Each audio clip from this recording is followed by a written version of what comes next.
Hey everybody, so as most of you guys know, I was manipulated to reject my dad for 20 years by my mom. Sorry, that's my dog. And that's what I really do here on my YouTube channel, is I try to educate the public about this.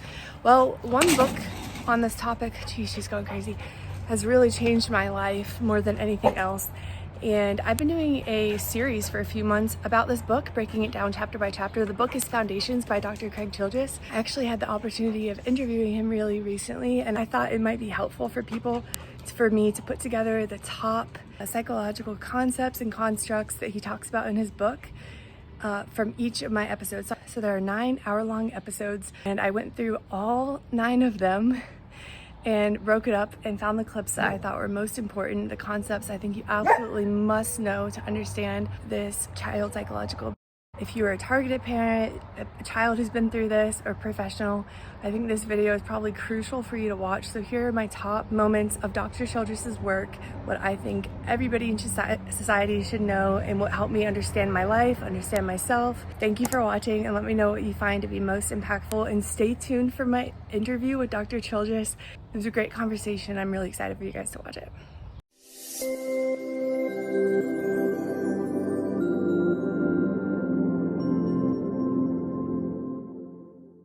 We have these patterns in the brain. When the divorce takes place, those patterns reactivate again. And the pattern in the narcissistic brain is very specific. It's parent, victimized child, protective parent.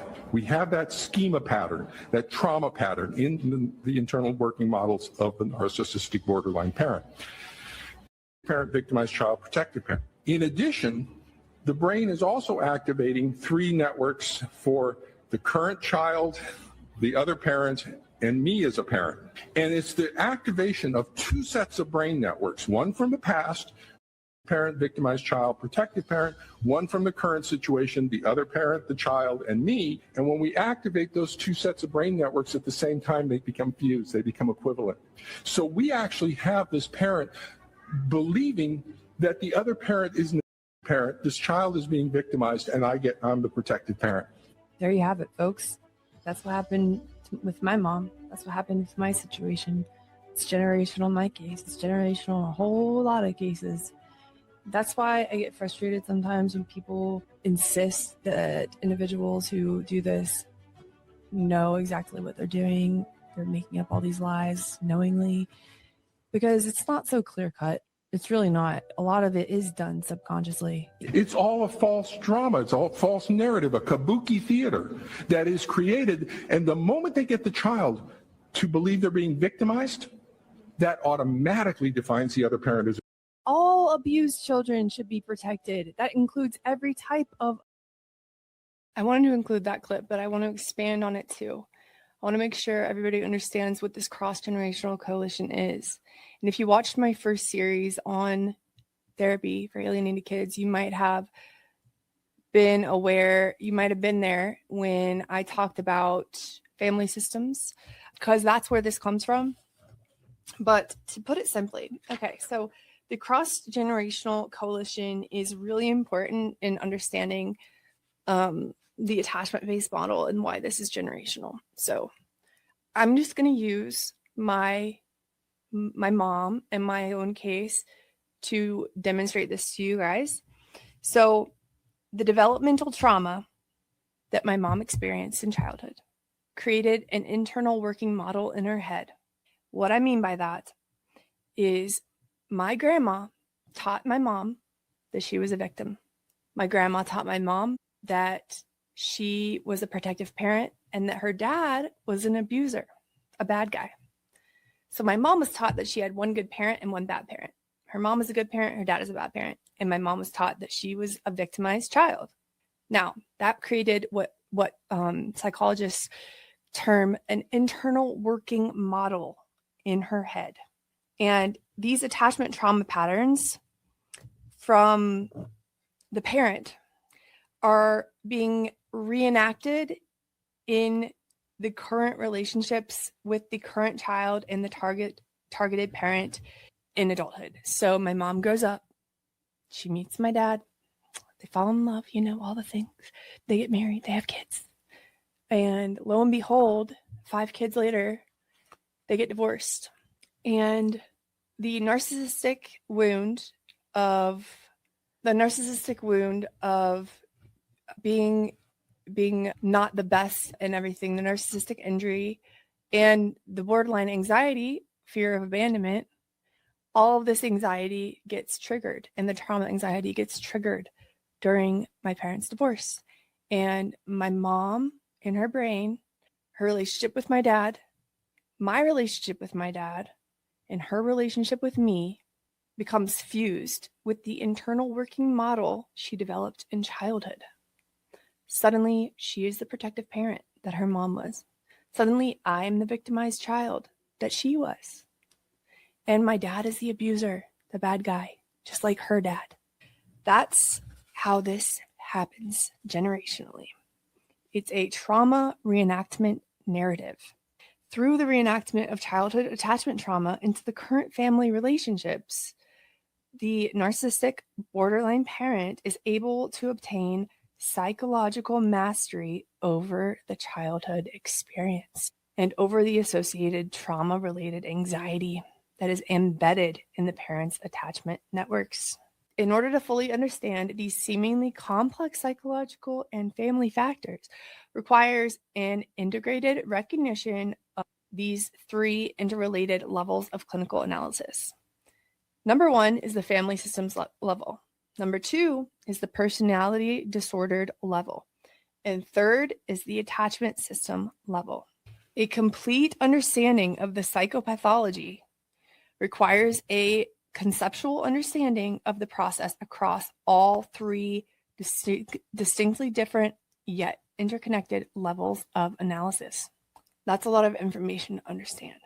At the family systems level, here we have Salvador Minuchin, this guy with the glasses, and then we have Jay Haley, this guy down there.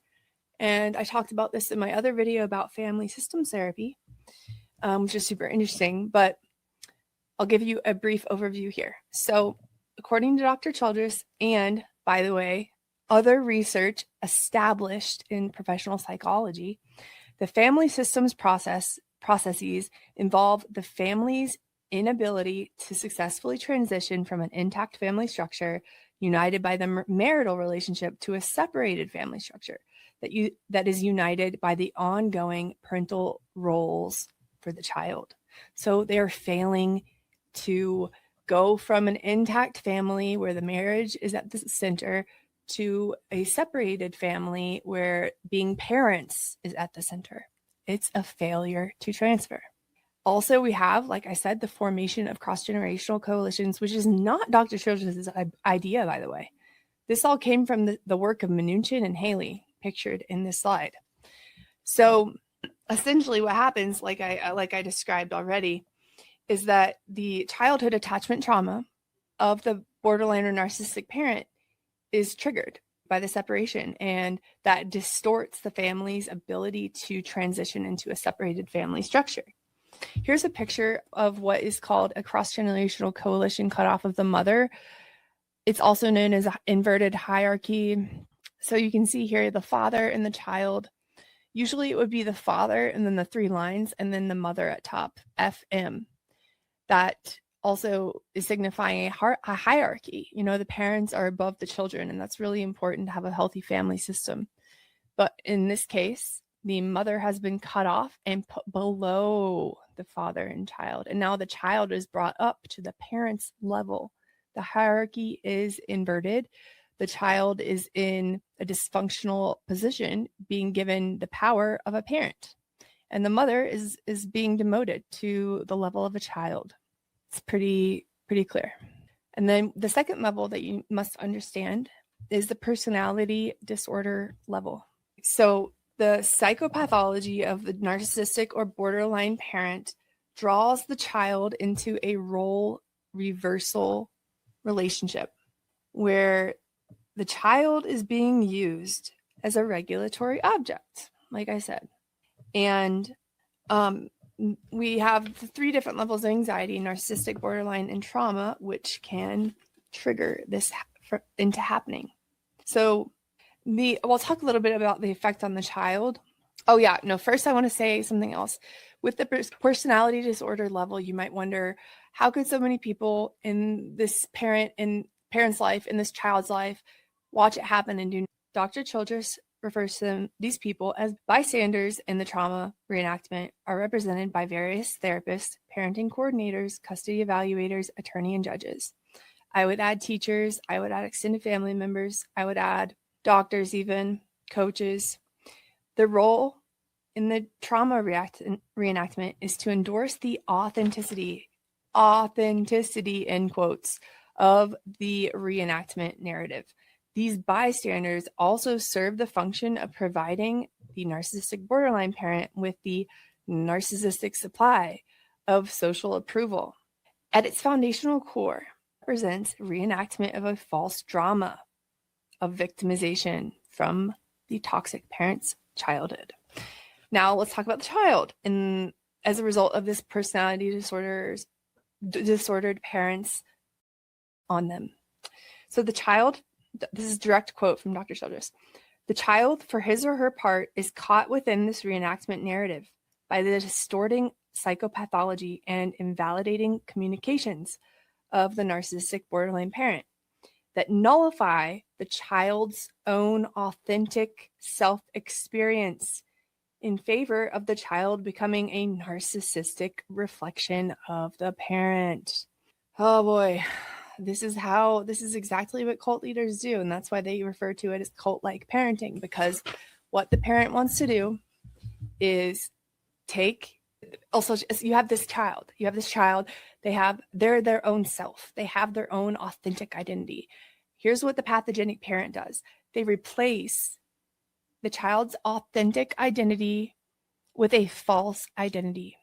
And that false identity, you better bet, is almost an exact replica of that pathogenic parent. And this is how the pathogen can spread from the parent to the child. If the child, for whatever, I'm sure we're going to get into it in this book. If the child cannot resist, if the child does not resist, if the child is particularly malleable or vulnerable, they can end up taking on that pathology for life. It's scary. That is the worst effect of this. Thank God it doesn't always happen like that. But that is the pathogenic parent's goal, to erase their child's authentic identity. Sick, twisted, I don't know. There are no words for how depraved that really is. But I'm going to finish that paragraph. Dr. Childress writes, under the distorting pathogenic influence of the narcissistic or borderline parent, the child is led into misinterpreting the child's authentic grief and sadness at the loss of the intact family, and later the loss of the affectionately bonded relationship with the targeted parent, as representing something bad that the targeted parent must be doing to create the child's hurt. So they misattribute the sadness at the loss of the intact family structure, the sadness that every kid feels when their parents divorce, and possibly the loss of their other parent. They misattribute that sadness as something bad that the targeted parent must have done to create the child's pain. They blame the targeted parent for their pain, not realizing that probably both parents had something to do with the breakup. The misinterpretation by the child for an authentic experience of grief and loss is further inflamed by distorted communications from the narcissistic borderline parent that transform the child's authentic sadness into an experience of anger and resentment toward the targeted parent. Oh, this is so familiar to me. In addition to this happening, you have a parent who is making you believe terrible things about your other parent, who's making you believe that you're unloved, unwanted, that they are bad, that they're going to hurt you, that they've abandoned you, that they're crazy, whatever specific lies they've been told. And through this process of distorted parental communication, which I would also dub psychological, the narcissistic borderline parent leads the child into adopting a victimized child role within the trauma reenactment narrative. It's very sad, you guys. Parental alienation is essentially the transgenerational transmission of attachment trauma from the childhood of the narcissistic borderline parent into the current family relationships. What pathogen we're up against is a trauma pathogen, and it's a trauma to love. Before I begin describing the process by which we're going to rescue and recover your children from the psychological trauma of parental alienation, let me describe our adversary, the pathogen that's creating parental alienation. The psychological trauma experienced by your ex during childhood twisted and distorted key information structures within the attachment system of during their formative period. These damaged information structures in the attachment system of your ex-spouse are now severely distorting their capacity to express and manifest love. Family systems explain what individual psychology cannot. It's as simple as that. If you want to understand what happened to a child in this family dynamic, you cannot just look at the child. You have to look at the family system that they were born into and that they had to survive. Secondly, psychological harm is systemic, not episodic. That is to mean that if you are to just focus on the individual child, you're not going to be changing the system they're stuck in. They will continue to be harmed. Third, systems thinking shows how this gets normalized. You must attack it at the systems level in order to really help the child, because if you don't change the system, the same roles reappear, the same dynamics will repeat, the same manipulation will find a new outlet, a new form. And that's why family systems matter, because healing is not just personal, it's relational, especially when you are living in such of a family system as mine. And last, healing requires changing the system for a child that is stuck in it. You must change the entire system. And I encourage everybody tonight, and everybody, anytime you watch a video, mine or someone else's, take the information, make up your own mind about it. I'm not telling you what to believe or what to think. Make up your mind about it. Murray Bowen, the father, I believe, of family systems therapy, said that which is created in a relationship can be fixed in a relationship. This begs the question, why do some families manage the transition during a divorce easier than others? Why is that? Have you seen people in your life who get separated or divorced and they're able to split amicably? Maybe they have a few fights here and there. Maybe there's a little rough patch, but in the end, they're able to split amicably. They're able to co-parent. My God, it's a miracle, actually. And then you have other people that you may notice in your life, in your family, your friends, maybe acquaintances, maybe in pop culture, who divorce or get a separation, and it's as if World War III has broken out in their family. The children are being withheld. The children are rejecting the parent outright themselves. There's a huge custody battle. There's a war over child support. There's a war over alimony. It's contentious. It's what courts like to call high conflict. And so I started reading this chapter thinking about this question. Why do some families manage the transition during a divorce easier than others? The important thing in family systems theory to know is that the children's behavior is both created and expressed within the context of the family. You might be thinking, of course, that's very, that's simple, that's intuitive. We know that, right? But let me explain what that means. So there's this idea of homeostasis in a family. Homeostasis meaning static, so it's a stable state. And the balanced stability, aka the homeostasis, achieved in a family structure is very important. However, in dysfunctional family systems, the child's symptoms act to stabilize the dysfunctional relationship patterns that are being threatened with collapse from an overwhelming challenge that the family is unable to manage.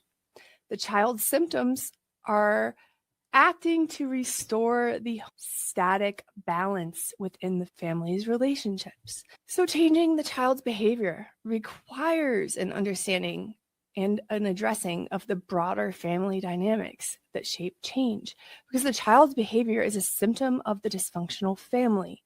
Their behaviors and their symptoms are trying to get the family back into a state of homeostasis. It's really important to understand this. The intact family structure revolved around the marriage, and you're moving into a separated structure that is revolving around the child.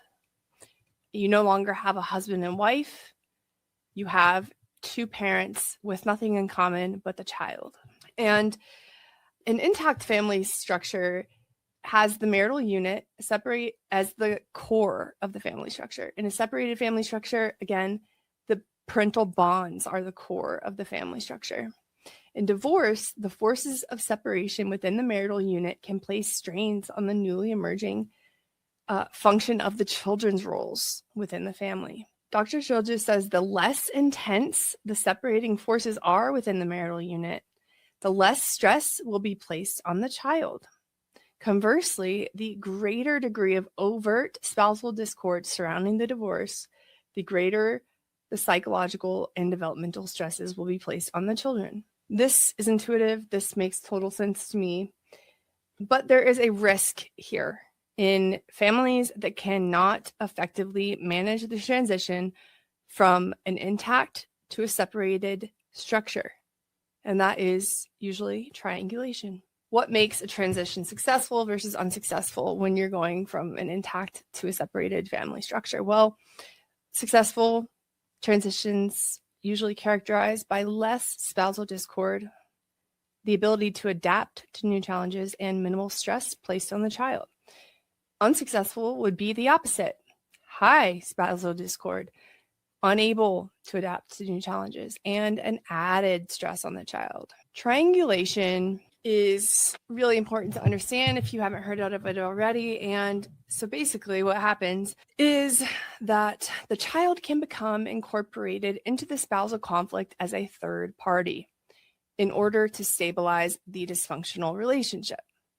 Now, there's a video by Dr. Childress himself that is going to be able to explain this to you a lot better than I can. Family evaluation. If you're doing an evaluation of a family, either for therapy or for assessment somehow, family evaluation, probably want to know Murray Bowen and have read this book on family evaluation. Now, I want to show you a diagram from Murray Bowen. It's on page 137 here. This is a diagram of what's going on in your family. So here it is. And so you see over here, you'll see the spousal relationship, A and B are bonding. And then in the middle one, A and B, the spousals are having a conflict, and A is diverting their spousal conflict into the child. See how they're triangulating the child into the two-person. Now we got a three-person conflict going, and here's the outcome, is that A, parent A, is diverting their anger towards the other spouse through the child. So now there's conflict in the parent-child relationship, but that's spousal anger being diverted through the child towards that parent. And so this is the cross-generational. I just want to point out to you guys, that is why they call the child a regulatory object, because the parent is literally putting their anger, their anxiety into the child, and it's being redirected toward their other parent. Simple as that. Triangulation. Let's go back to my handy dandy. Yeah, so here you have the two possible divorce transitions of a healthy separated family structure and then a pathological cutoff family structure. So one of the central constructs of the triangulation, it's simply put, the two-person spousal conflict is expanded into a three-person parent-child-parent triangulated conflict. The child's triangulation into the marital conflict can take two different forms. The form of triangulation we're going to be focusing on for the purposes of this child is going to be the second type, which is when one parent forms a cross-generational coalition. So in this type of triangulation with a cross-generational coalition, the child's anger toward the targeted parent is an expression of spousal anger. It's not authentic anger coming from the child. It is spousal anger that is coming out toward the cross-generational coalition, often leaving the targeted parent feeling powerless. Now, pathogenic parent who is using their child as a regulatory object is able to increase his or her power relative to the other spouse by triangulating their child into the spousal conflict. They're gaining power by doing this. And this pattern of triangulation will be evidenced by a few different things. One of those things being a distinct imbalance in the child's relationships between the two parents. For instance, as a result of the child's inappropriate coalition with one parent, the child will become over-empowered in the family hierarchy to a status above that occupied by the other parent. This is extremely inappropriate. The child's elevation in the family hierarchy, they're no longer below the parental units, which should be a powerful unit, the parents at the top, children beneath them. Now the child has become empowered to be on the parental level, and they see their targeted parent as beneath them at the child level. What I found very interesting in this chapter was the similarities between narcissistic personality disorder and borderline personality disorder. Now, I'm going to approach this episode as if you have minimal knowledge of both. Now, you might know a lot about a lot of these things already, but just to cover my bases with people who might not have any knowledge about this. When the internal working models of the attachment system, within those models, narcissistic and borderline personality organizations share the same expectations for themselves in relationships and others in relationships. That's new to me. I didn't know that. So personality disorders, narcissistic, we'll call it NPD, and borderline, BPD. They actually share the same core belief, we'll say, which is a negative expectation. They believe that for themselves, I am fundamentally inadequate, and they believe in relation to others, the other person will reject and abandon me because of my fundamental inadequacy. Now, that's not to say that if you have these beliefs that you have these personality disorders. Not at all. You can have these beliefs and not have these personality disorders. But basically, both of these personality disorders expect to be rejected or abandoned by the other person in the relationship because they're unlovable or inadequate. And as we go along, I think you'll understand the difference between somebody who might have these fears and somebody who has a personality disorder with this core fear. But first, let's talk a little bit about the difference between borderline and narcissistic personality disorders in their external presentation. The difference in their external presentation is simply the result of the defensive organization surrounding their identical core beliefs. So these two personality disorders, they have the same negative core beliefs. I am inadequate. I am unworthy. However, their brains have different defensive organizations that try to help them get through life having these negative beliefs. And we're going to start with the borderline personality disorder. So with borderline personality disorder, they have minimal to no defensive structure to guard against these internalized beliefs. This is why for people with BDP, continual emotional instability, it's a volatile, unpredictable, very emotional, scary person. And they have no defensive structure. So they are living in a constant state of emotional turmoil. The borderline personality is a fragile personality structure with no internalized defensive organization to prevent the continual and direct experience of these emotionally destabilizing core beliefs. In other words, they really have no break from feeling the turmoil caused by these terrible beliefs. This results in the borderline personality directly and continually experiencing the emotional and psychological impact of these destabilizing core beliefs. This gives me a lot of empathy for my mom, to be honest with you. It sounds like a constant state of pain and anguish and sorrow and horrible emotions. It sounds terrible. It sounds like a nightmare, I'm not letting her off the hook when I say that.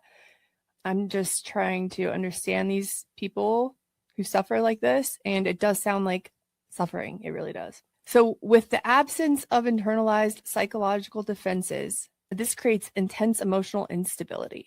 They do seek externalized defensive structures, but they cannot regulate themselves. It's not internal. They have no internal defensive structures. Let's talk about the external defensive structure that the borderline personality disorder people come up with for their negative beliefs. So this is the expression, basically, of their defensive structure. What they do is they seek an idolized love of perfect fusion with an attachment figure. And they hope that this perfect fusion will provide the fragile borderline personality structure with an externalized defense against the direct experience of the core beliefs that they suffer from. So the borderline personality seeks constant demonstrations of perfect love of the attachment figure to fulfill the borderline personality void of self-experience as being fundamentally unlovable. And when they are seeking this type of idealized love,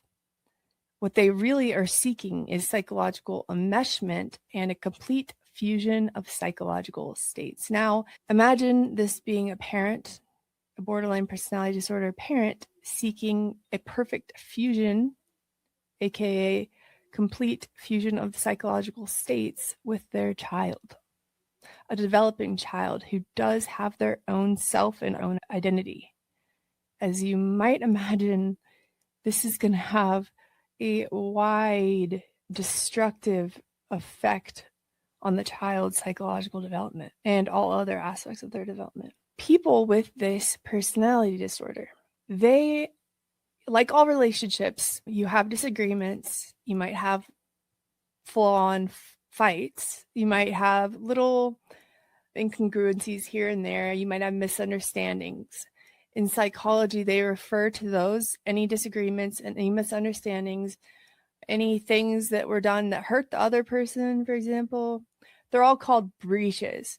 And basically, a person with a narcissistic or borderline personality structure, when there is a breach in the relationship, they have no ability to repair it. This is so important for those of us who have a parent like this to understand. It's their brain, okay?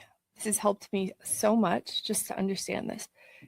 Their brain is so sick, it works in a very specific way. Part of that entails the inability to repair breaches or ruptures in the relationship. So ruptures in the psychological relationship results in a complete collapse of the underlying personality structure. That's scary.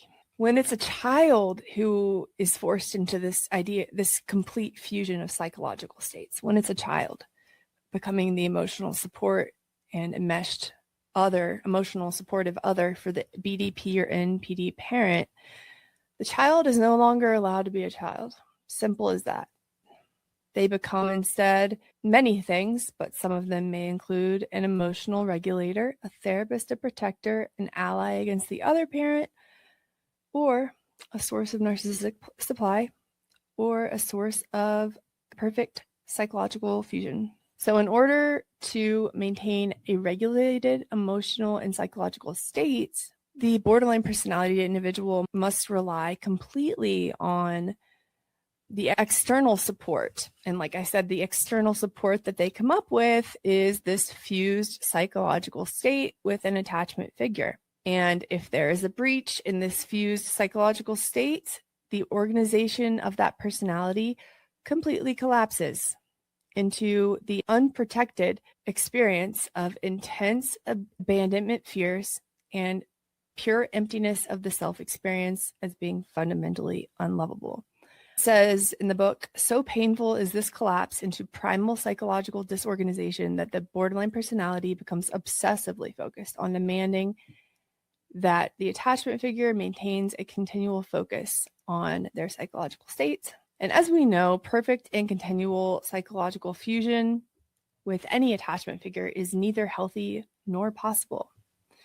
Breaches and ruptures in relationships are a natural part of life, and maintaining a continually fused psychological state is also impossible to achieve for two independently autonomous individuals.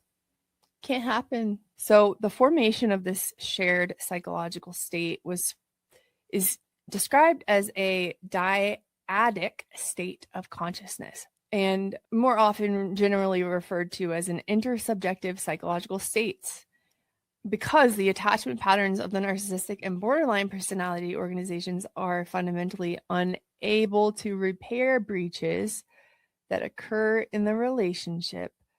They do not learn how to teach their children this. This is where it could be really, really dangerous.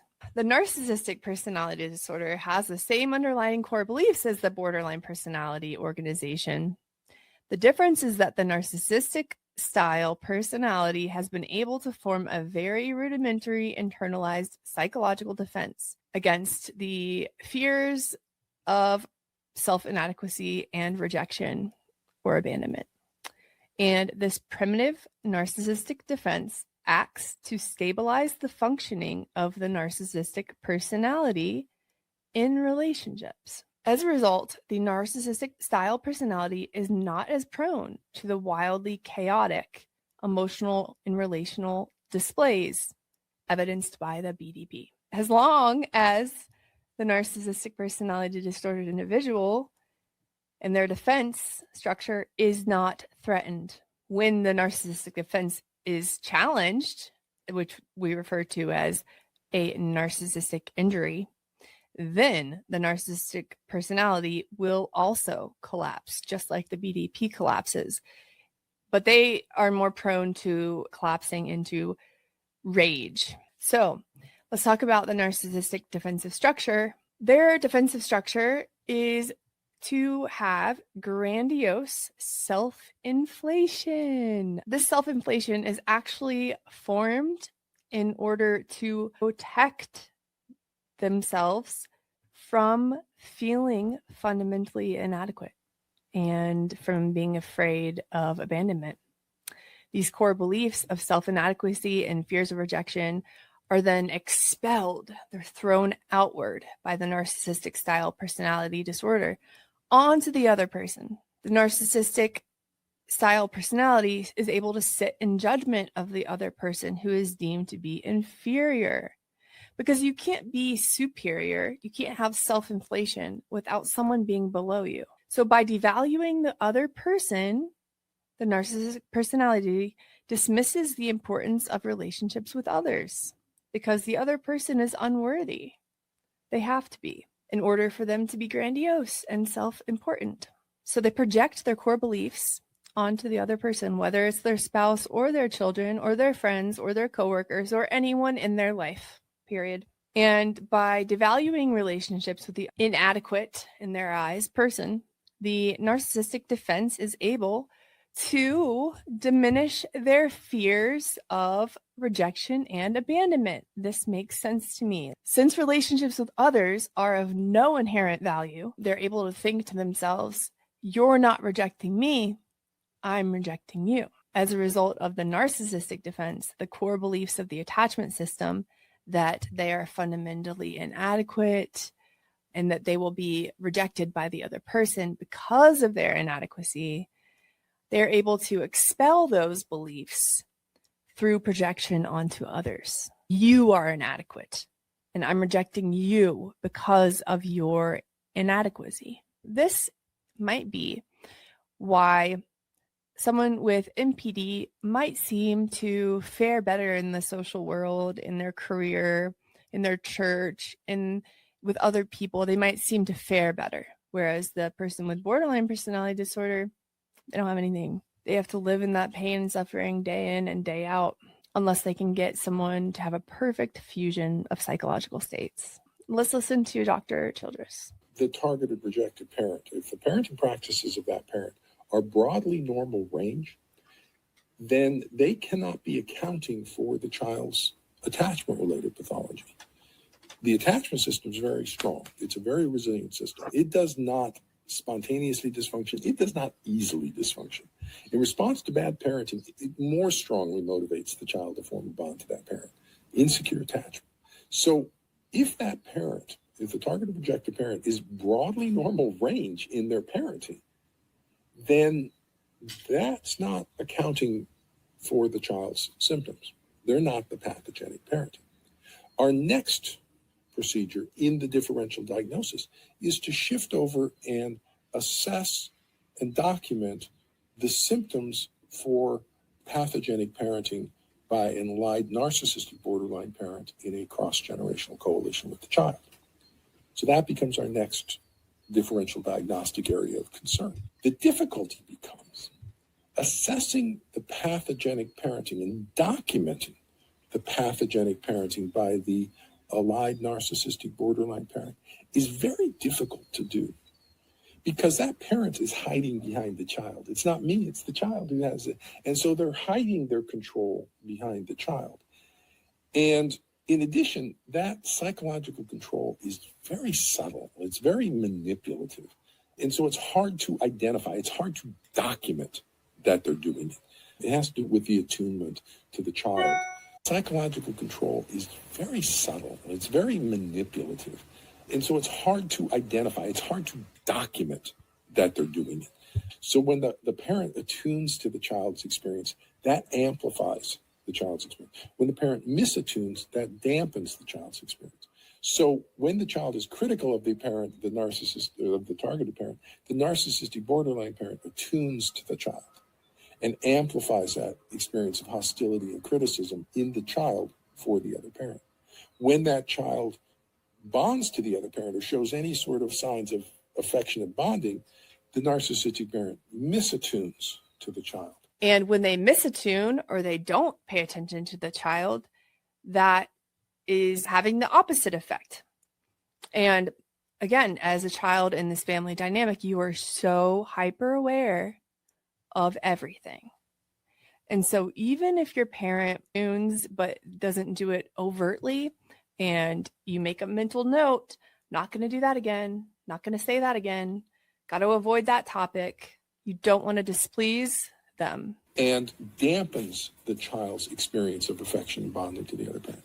So it's very subtle about attunement and misattunement and intersubjective field. And so it's hard to document that. If we wanted to document it, we'd have to get videos of the parent-child interactions and code the videos for how that process takes place. It ain't going to happen. I mean, that's just, no. So it's nearly impossible to document. And that's been one of the problems everybody's been struggling with. How do you document the pathogenic parenting by an allied parent? Here's my recommendation. Here's what I would suggest. And what I suggest is that instead of trying to document directly the pathogenic parenting, what we're going to do is we're going to lift the fingerprints of the psychological control by a narcissistic borderline parent from off of the child's symptom display. So we're going to look at the child's symptom display because we're diagnosing or we're identifying pathogenic parenting. So it's parenting practices that are producing pathology in the child. So we're going to look at the child's pathology and lift the fingerprints of psychological control by the narcissistic parent.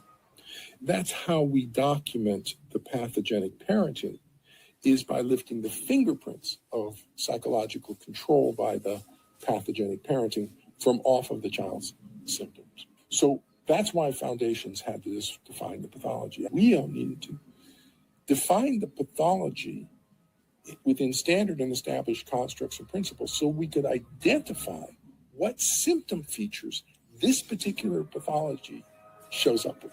What are the fingerprints of psychological control by a narcissistic borderline parent? There's three of them. That if you find these three symptom features in the child's symptom display, there is no other pathology in all of mental health. Nothing else will produce that specific set of three symptoms other than narcissistic borderline parent who isn't formed a cross-generational coalition with the child against the other parent. That's the only way that you will see these three symptom features in the child. This is super important because people ask every single day, well, what are we going to do about it? How can we help the child? How can we diagnose the child? How can we diagnose psychological? This is how right here. So let's run through what those 3 symptom features are. Number 1, an attachment-related pathology. The child's rejecting a parent surrounding a normal range and affectionately available parent. So child's rejection of a normal range and affectionately available parent. That puts the whole pathology within the domain of the attachment system. So now, because we have the attachment pathology, we have the pathogenic parenting by one parent or the other. And it's towards a normal range and affectionately available parent. So we've already ruled out the pathogenic parenting by the targeted rejected parent. Because we've assessed that, we've come to the conclusion, based on our assessment, that's a normal range parent. So the diagnostic indicator 1 is an attachment system suppression from the child towards a normal range and affectionately available parent. Number 2 are the narcissistic symptoms that are the psychological fingerprints of control by a narcissistic borderline parent. That's what we discussed in the conflict symptoms. We're looking at a narcissistic personality pathology in a child. Those are the fingerprints, the psychological fingerprints in the child's symptoms of psychological control by a narcissistic borderline parent. That child's not narcissistic. It's the parent who's narcissistic, who has the absence of empathy towards the other spouse, who has a haughty and arrogant attitude towards the other spouse, who has the negativity and the demonization of the other spouse. It's the spouse who has those feelings.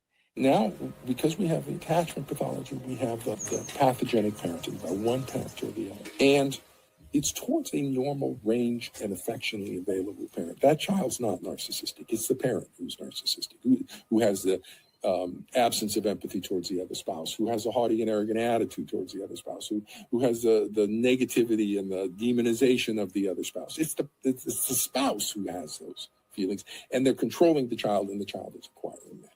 So that's diagnostic indicator 2. Now, with diagnostic indicator 2, there's also the anxiety symptoms. So those 2 features, narcissistic hostile conflict one and the anxiety one, they can show up together. They can show up one, not the other. Oftentimes, with the anxiety symptoms, when they show up by themselves, that's oftentimes a young child, 4, 5, 6 years old. And the young children don't have quite the self-structure yet to be able to acquire the narcissistic symptoms. So they're getting a lot of parental anxiety signals, and they are acquiring this phobic anxiety response. Typically, we will see it at the visitation transfer and just prior to the visitation transfer. You'll see this massive anxiety phobic response in these young kids. And so that when you see anxiety alone, that's typically the presentation of it. So Oftentimes sad. it shows up with the narcissistic symptoms where the child has the narcissistic traits, but then also expresses anxiety and stress around being with the targeted rejected parent. So that's diagnostic indicator 2. The presence of the 5 narcissistic personality traits or a phobic anxiety mother type or father type in the child symptom display. The 3rd symptom on the diagnostic checklist is one of the most interesting symptoms, and that is the child's fixed and false belief that's maintained despite contrary evidence. So it's a delusion. Fixed and false belief in the child's supposed victimization by a normal range and affectionately available targeted parent. Now, the belief in victimization, that's called persecutory, and the fact that it only affects the targeted rejected parents, not a broad-scale delusion, would make it an encapsulated delusion. So it's an encapsulated persecutory delusion being expressed by the child regarding their victimization by the normal range parenting of the targeted rejected parent. And this symptom, this delusional persecutory belief in the child's victimization, is emerging from a very characteristic feature of this pathology, and that's the trauma reenactment. Why does parental alienation often occur during or after a divorce? In this book, Foundations by Dr. Craig Childress, we learn that it's not actually the divorce that creates the alienation. Rather, it's the divorce that exposes existing personality structures like narcissistic personality disorder and borderline personality disorder that were already there beneath the surface. Why does that divorce or the relationship ending trigger such a collapse? And why do they recruit their children to take sides in the first place? How does a child taking sides, how does that lead to the parent being stabilized psychologically? And most importantly, how does this affect the child and their developing sense of self? This is work, the driving agent behind the alienation beginning. I would push back against that, at least in my case, being the child. The alienation, the psychological, definitely began while my parents were still married. And I think as soon as there was a fracture in the relationship and a hint of separating, which might have been 2 years before they actually got divorced, it began during their marriage. So I would push back and actually say that the driving engine of alienation is less about the divorce and more about the fractured marriage, if that makes sense. According to Dr. Childress in this book, the divorce represents a fundamental rejection of the narcissistic or borderline personality parent due to his or her inadequacies in the spousal relationship. And it's this public rejection of the parent as a spouse that triggers the core personality vulnerabilities, which is that belief that both personality disorders have of self-inadequacy and the fear of being abandoned. Why is the divorce the driving engine for the alienation process in the family? Like I just said, the first reason is because the divorce represents a fundamental rejection of that pathological parent. And it's important that they interpret this rejection as due to their own inadequacies, those fundamental vulnerabilities in their core, those negative self-beliefs are triggered. The second reason why the divorce is the driving engine behind this psychological is because this is a public rejection. When you get divorced, you can't just pretend like you're still together. Eventually, the cat's out of the bag and people know that you've split. And so it's a public rejection, and the public rejection triggers the parents' core vulnerabilities and inadequacies and fear of abandonment. So the chapter goes on to basically break up the narcissistic style response to divorce versus the borderline style response to divorce. So first, Dr. Childress talks about the narcissistic response to divorce. They have a somewhat of a defense that they have made themselves. It's a more complete defense than the borderline personality disorder parent has, because they don't have an internal defense. That's why they are always in such agony and horrible emotional state. But the narcissistic defense, it's important to know that the defense that is built up with that grandiosity and all the projection, it is more effective against the abandonment fears than it is against the fears of self-inadequacy. In other words, the defense that they're able to create to guard themselves against the emotional turmoil that comes with having these negative self-beliefs is more effective against the fear of abandonment than the fear of being inadequate. So they have a more difficult time, even though they have this defense, they still have a more difficult time with the self-inadequacy portion rather than the fear of abandonment. So Dr. Childress states that for the narcissistic style parent, the interpersonal rejection inherent to divorce threatens to collapse the fragile psychological defense of narcissistic self-inflation that the narcissistic parent maintains against the experience of primal self-inadequacy. The divorce is a public exposure of the spousal inadequacy of the narcissistic parent, and it represents rejection by the attachment figure.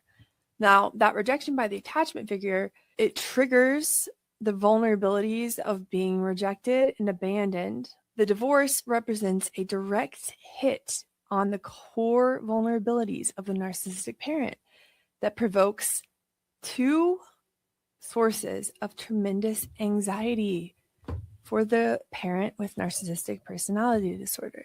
the two sources of extreme anxiety for the narcissistic parent.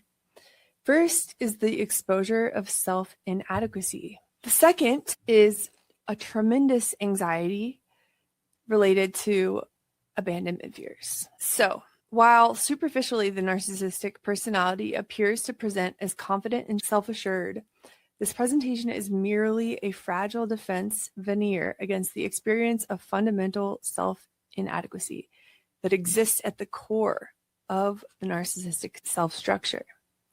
Additionally, the fear of abandonment is so profound that the only defense available to entirely dismiss the importance of others and banish from all awareness the desire to form an attachment bond to others. So it makes sense to me that they would have a fear of exposure, that they're inadequate. So the narcissistic defense is predicated on psychologically expelling the experience of self-inadequacy by projecting this rejected quality onto others.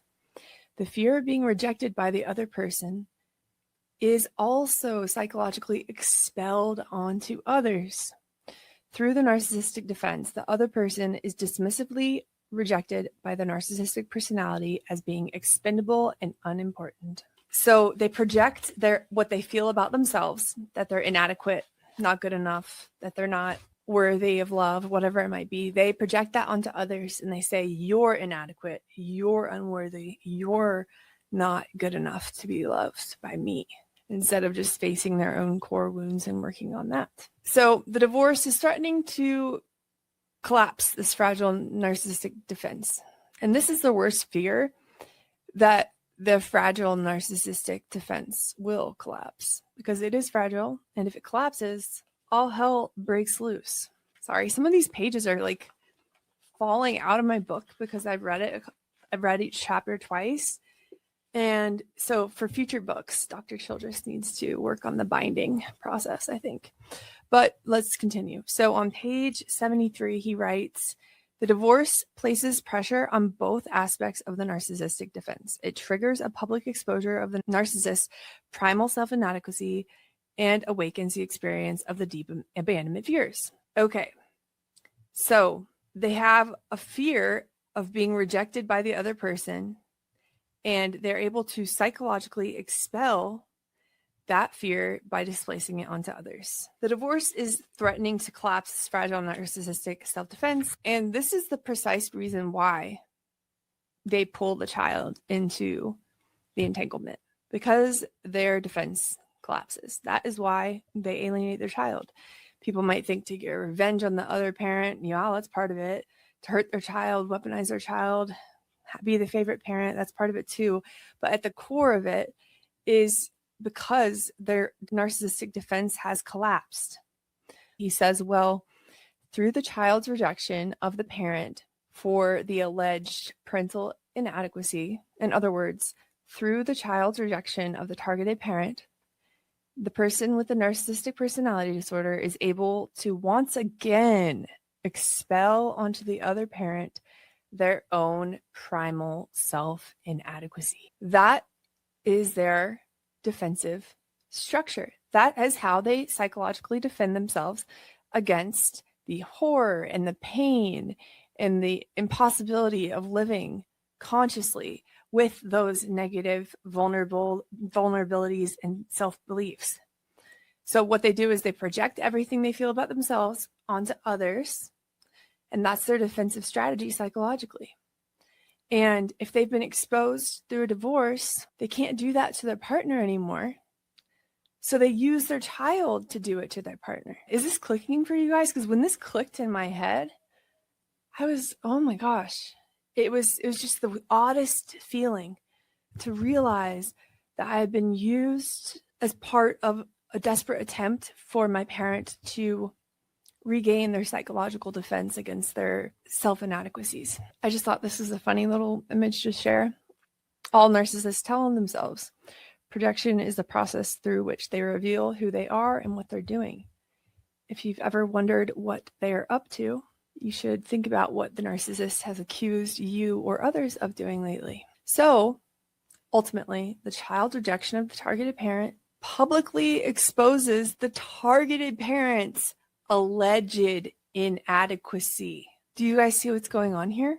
The child becomes a vehicle to project the narcissist's crap onto the other parent. Just to go back to the book for a second. Through the child's rejection of the targeted parent, it becomes the targeted parent who is being publicly exposed as the inadequate parent, which is what the narcissistic borderline parent is using the child's rejection of the targeted parent to publicly expose the targeted parent's supposed fundamental inadequacy and abandonment, which reestablishes the narcissistic defense by projecting these primal vulnerabilities onto the other person. Reestablishing the narcissistic defense directly through the spousal relationship is impossible because in the spousal relationship, it is the narcissist that is being exposed as the inadequate person and who is being rejected for this fundamental inadequacy.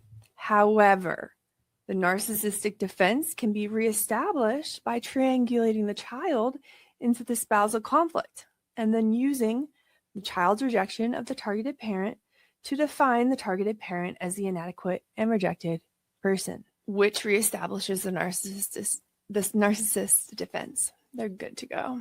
Why can't the NPD parent reestablish the defense directly through the spousal relationship? I just touched on that a second ago. This is impossible. Cannot happen. It's impossible because in the spousal relationship, the narcissist is already being exposed and rejected as the inadequate person. And their ex is not taking that projection anymore. The ex is stepping away. They say no more. So it's impossible. It's pretty clear to me that the child is being used and exploited, but the book actually breaks down a few different ways that the child is being used and exploited. So an important regulatory role for the child is to be the external symbol of narcissistic superiority and victory over the other parent, like a freaking trophy. This makes me think of it literally of a trophy. Talk about objectification and using your child like an object. The child becomes a trophy. Possession of the child represents a symbol of narcissistic superiority and the victory of the narcissistic parent over the targeted parent. Sick, pretty sick. It also says, number 2, the child is being used and exploited, and this one might come pretty easily to a lot of you guys, instinctively, I should say, if you're familiar with this personality. They're using their child as a source of narcissistic supply. The possession of the idolized child, who is totally dedicated to the NPD parent, also provides that parent with a source of narcissistic supply from the child's elicited adoration and dedication to that parent. There's also a third way that the pathogenic parent in this case will use and exploit their child, and that is to exact a retaliatory revenge on the other parent. The narcissistic personality has what the targeted parent wants, the child. By completely possessing the child who is desired by the targeted parent, and by withholding the coveted child from the targeted parent, the narcissistic parent is able to exact a cruel revenge on the other spouse. And in their sick, twisted mind, delusional mind, they're exacting this revenge for the following reason. Because their spouse failed to appreciate their self-inflated magnificence, and because their spouse, even if they did the rejecting themselves, their spouse abandoned them. That's why. They're out for blood. So this projection, it's not limited to the ex-spouse. It often becomes a situation where the pathological parent begins to project all of their flaws and inadequacies onto their children. Ask me how I know. Fun stuff. Okay, so now we're going to get into the borderline style to divorce, which is a little bit different, actually. I think you will remember that the narcissistic personality disorder and the borderline personality disorder individual, they share the same core vulnerabilities, those same fear of abandonment, self-inadequacy. Those are the main two. The difference is the outward manifestation, because the narcissistic personality disorder is able to form somewhat of a rudimentary defense against this psychologically. However, fortunately or unfortunately, I don't really know, the borderline personality lacks an internal defense structure. They do not have a defense against this turmoil, against these inner beliefs. They don't. And they experience intense abandonment fears. That is way more pronounced in the borderline personality disorder. So let's recall, the borderline personality disorder, they do not have an internalized defense structure like the narcissistic personality, but they do have an outward, somewhat of an outward defense structure, which is to find an idealized regulatory other and become completely psychologically fused to that person, almost to the point where they are sharing a psyche with another person. And this is often their spouse. They do not have the capacity to repair relationships.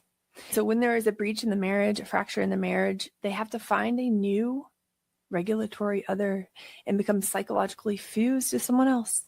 And if you're a parent going through a really painful divorce, well, a lot of these parents find that regulatory other and become psychologically fused to their child. For the borderline personality disorder parents, divorce mostly triggers the abandonment fears. Think of the worst you've ever been triggered in your life, your most emotional states that you've experienced on this earth.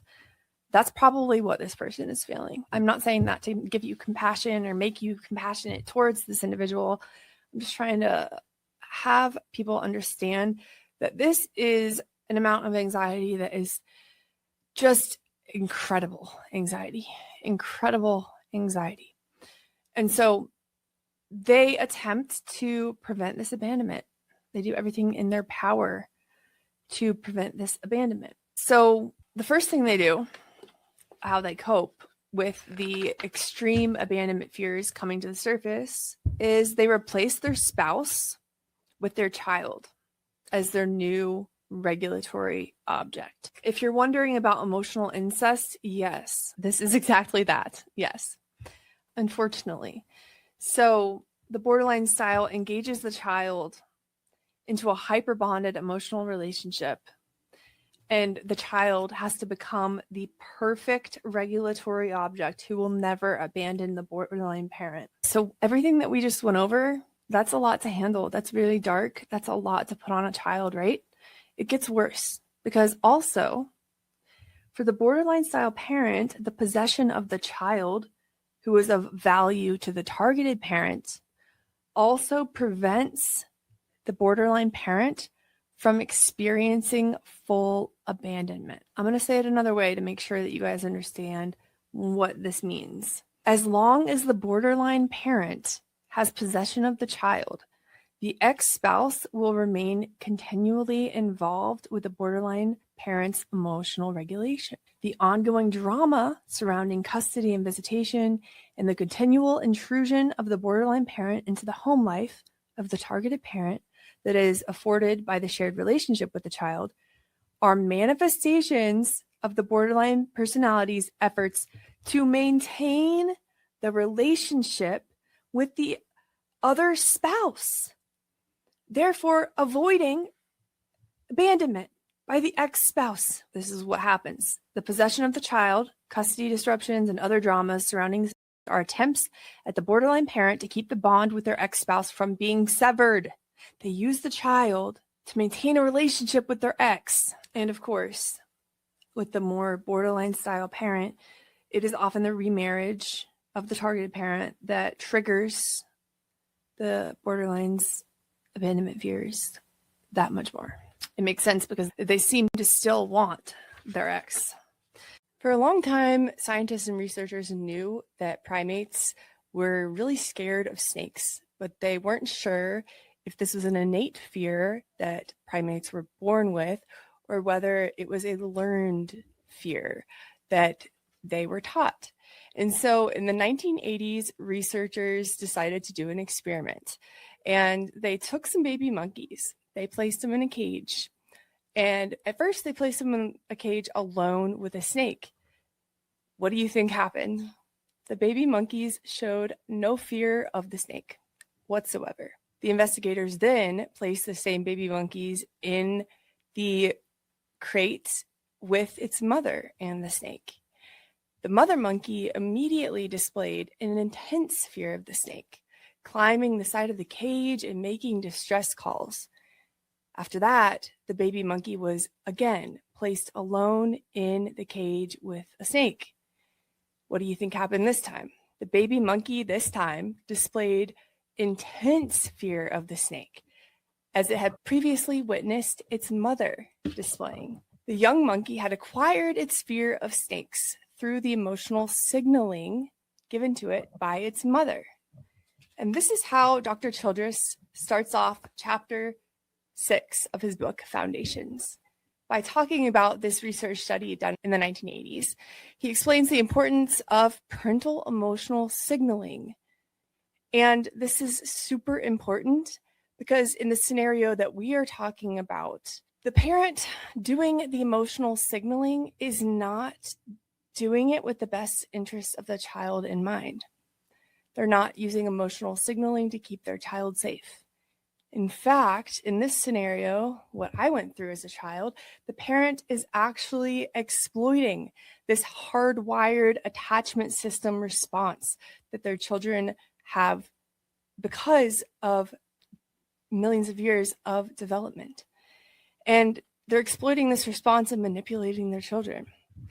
The mother monkey in this study did not need to directly instruct their baby monkey to fear the snake. In fact, they didn't say a single word to their baby monkey in regards to the snake. The child naturally acquired the fear of snakes by socially referencing the emotional signals of anxiety and fear displayed by the mother. I think that's pretty intuitive. Now, this is actually a significant survival advantage for children of almost any type of animal, including humans, obviously. So when children can socially reference and respond to the parental displays of anxiety, this keeps them safe from predators, from being eaten alive. And we see this with birds, bears, almost all animals. Heightened parental anxiety is conveyed both directly through over-anxious indicators of parental concern and indirectly by something that is called a retrieval behavior. And we're going to talk about these retrieval behaviors by parents. A retrieval behavior is when a parent seeks out its child and stops the child from its exploratory behavior in the world in order to keep the child close to the parent for protection. This retrieval behavior involves critical nurturing acts where parents find, transport, and return their young to the nest. This is not limited to humans or primates by any means. One of the primary ways that the NPD or BDP parent does this is by the over-anxious questioning of the child following visitations with the other parent. Now, this might represent communication to the child that their safety and well-being is threatened when they're with their other parent. It's very subtle, but it might also communicate to the child that their anxious parent perceives the parenting practices of their other parent to represent some type of threat to the child. There's also something else worth mentioning, which is the parental tone they use. Parental anxiety communicated to the child through their animated and emotional tone during this questioning, much like the mother monkey's squealing and calling her child in danger. So, did you have fun at your dad's house? How are things at your mom's? Did you guys do anything fun together? So, what did you do at your dad's house? Now, Dr. Childress does say that asking the child about experiences with their other parent always runs the risk of triangulating the child into spousal conflicts. But these that I just read are more positively toned or neutral questions. Now, compare those questions I just read to the following questions that parents who often have a personality disorder will ask again and again to their children when they return from visitation. Was everything okay at your father's house? Did you and your mother have any problems? Did anything bad happen tonight when you were with your dad? As you might be able to infer, The content of these types of questions all contain the implication that there might be some type of problem for the child when the child is with their other parent. A secondary primary means of emotionally communicating parental anxiety to the child is indirectly through parental retrieval behaviors.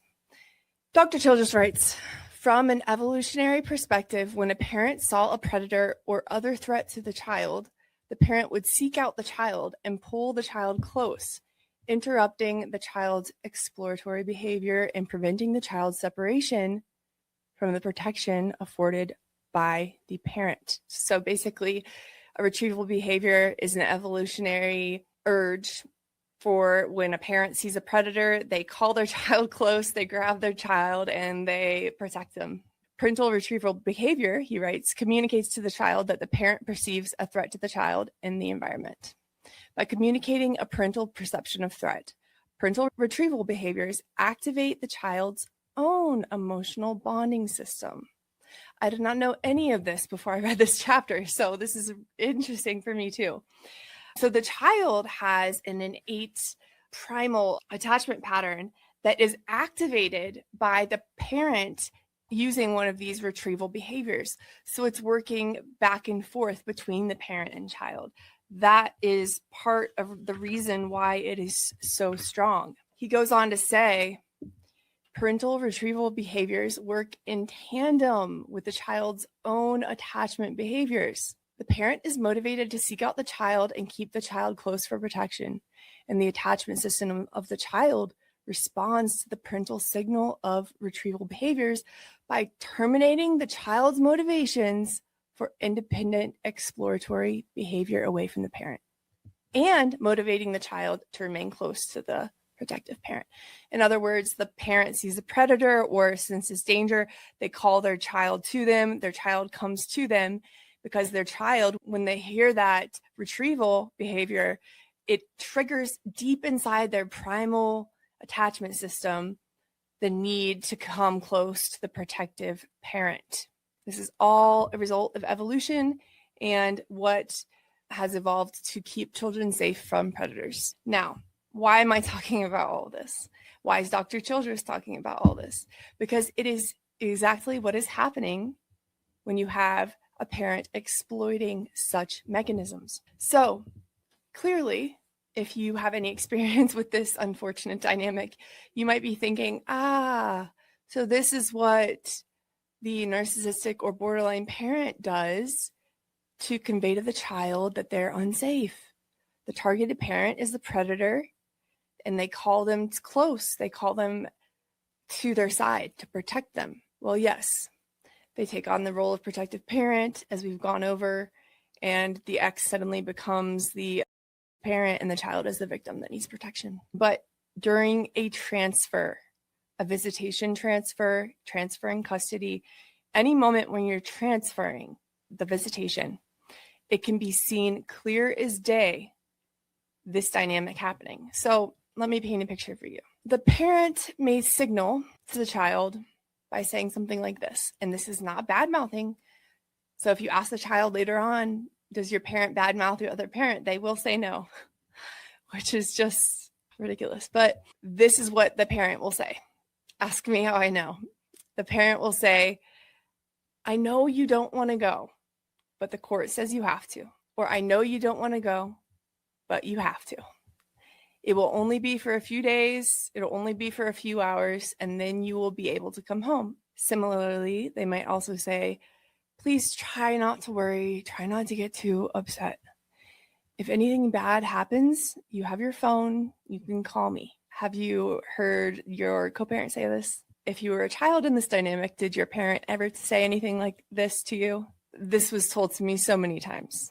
It'll only be a few hours. You can call me if you need me. Try not to be too upset. You'll be home soon. He says that in the first communication, the statement, quote, I know you don't want to go, end quote, gives the child in this role reversal relationship clear instructions for what the child is supposed to want or not want. And this is interesting. In the role reversal relationship, basically what happens here is the parent is signaling to the child how they want them to respond by telling them what not to do. When the parent says, you have to go, but if it was up to me, you wouldn't have to be with that other parent. You can call me if I want to. This is implying the idea that the parent doesn't want the child to go, but they have to. And Dr. Childress actually wrote in this book on page 158, he writes, the most diabolical of the communications made to the child in the first example is the part that says it will only be a few days or a few hours, and then you get to come home. And when I read that, I was like, you really think that's the most diabolical thing that these parents do? Really? I could list some more that are more diabolical than that. But continuing on, he says this carries two profound implications. First, that there is actually something bad about being with the other parent that must be tolerated by the child. Second, that the child's true home is with the parent. I added in there a third thing that I think he failed to mention, which is that their parent, who is supposed to be protecting them, is willing to let them go and spend time with an actually parent. How does that work? How does that work? He talks more about the second example too. In the second example of eliciting the child's protest behavior at visitation transfer, by saying, try not to worry or get too upset, the parent is actually giving the child clear instructions, i.e. that the child should worry and become upset, that the child should display anxiety about going with their targeted parent. So in the role reversal relationship with the child, the communications take a reversal form as well. When the MPD or BDB parent is saying, try not to become upset, they're actually communicating to the child, become upset. It's backwards day. Did you guys ever have backwards day or like upside down day when you were a kid? Yeah, it's backwards day. If they say, try to get along with your mom, this is actually communicating to the child, don't get along with your mom. Similarly, if they say, if anything bad happens, you can call me, this is communicating to the child, make something bad happen and call me. So when the child responds to the parental reversal instructions, try not to become upset by becoming upset, and they receive a parental response of nurture and care and comfort, then the child in their brain has confirmed that they did what they needed to do to prevent their parent from becoming upset. The child is acting in all these different ways in order to make sure their parent does not fly off the deep end, does not collapse, that they are emotionally regulated. It all comes back to that. So they are seeking to have their parent emotionally regulated so that they can be safe. Now, this might seem very covert to some people who are new to this dynamic. If you've lived through it as a child, it will all make sense to you, and I bet you're nodding your head aggressively. But while all of these parental communications might be covert, the messages behind them are very, very clear to the child, even if it's on a subconscious level. So the more that I learned about this and study this, the more that I realized that all of this was simply a product of the pathology in my mom's brain. It actually had nothing to do with my dad. It actually had little to do with me. And in addition to helping me distance myself emotionally or taking on the blame from the situation or anything like that, helping me understand the dynamic, it also does something really important for survivors in order to understand all of these psychological principles and constructs behind the pathology, and which is it actually allows me to have more compassion for my mom. And why does that matter? I want to forgive her. I want to move on. I want to live a happy life. I don't want to be angry. I don't want to be spiteful. I don't want to resent her. I want to forgive her for myself to be free. And I want other survivors of this to be able to also forgive their parents, not for their parents and not on anyone's timeline but their own, and in order to heal and be free. And I think when you are able to understand the pathology the inevitability of what happened and how it is actually a sickness in their head with predictable effects, outcomes, everything, symptoms. I think, at least for me, my experience, I'm able to access more compassion and forgiveness for my mom. The characteristic pattern of behavior of the child at visitation transfers, that intense, dramatic anxiety and displays of protest, that all of that is actually an explicit display that has been created by the abandonment fears of the borderline personality style. Let me explain. I really think this is important to understand. So you have a child protesting the visitation, the custody exchange. They might refuse to get out of the house, might refuse to get into the car. The excessive display of child anxiety. That's what this is. And it is coming from the personality disorder. And let me try to explain what Dr. Childress is saying here.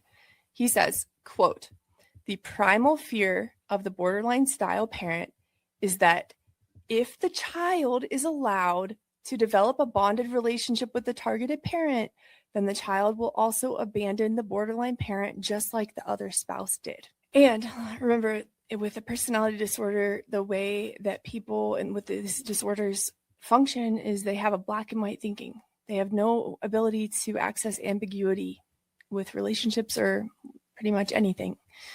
So it's black and white in their head. If my child has a close relationship with their other parent, they're going to abandon me too, just like their other parent has. It's this potential for the child to abandon the parent that triggers excessive anxiety in that pathological parent. So when you're seeing the child protest, you're seeing the extreme anxiety to go with the other parent, it is not the child's true anxiety being displayed. It is actually the personality disordered parent's anxiety being amplified through the child. The child is essentially a microphone in that scenario, or in most scenarios regarding this dynamic. Dr. Childress writes, by making ostentatious displays of not wanting to be separated from their parent, the child is serving as the regulatory object for stabilizing the abandonment fears of that parent.